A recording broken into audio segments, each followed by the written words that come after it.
Believe na believe ang mga fans at followers ni Kris Aquino sa pagiging committed at talaga namang very helpful na si Mark Leviste lalo na sa pagpapagaling ni Kris Aquino.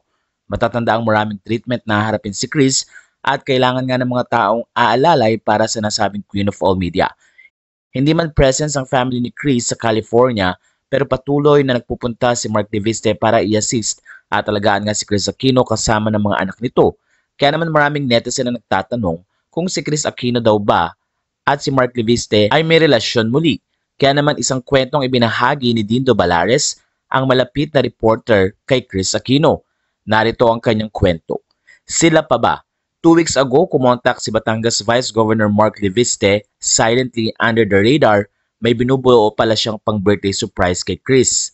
Nagtanong siya kung sino ang alam kong ikatutuwa ni Kris kung babati sa kanyang kaarawan.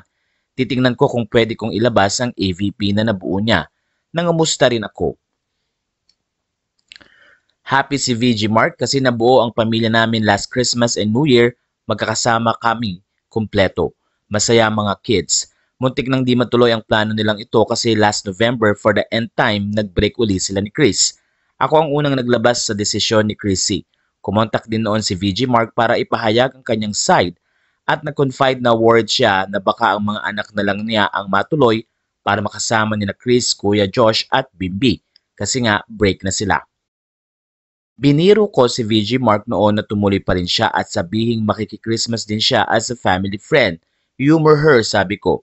Maganda ang kwento ng dalawang ito kahit sa tingin ng iba parang magulo, ang tagal-tagal naghintay ni VG Mark ng tamang pagkakataon para siyang nagpapalambot ng Bulalong Batangas. Di nagmamadali, dinaan sa slow fire, someday ikukwento ko. Sa tingin ko mukhang mas malasa at malinamnam na ang timpla ngayon. So sila pa ba? Sila ba uli? Hayaan na lang natin sila. May label man o wala, ang mahalaga magkasama sila. Sa puntong ito ay marami ang natuwa at ayon nga sa kanila hindi naman kailangang bigyan ng label ang relasyon ng dalawa.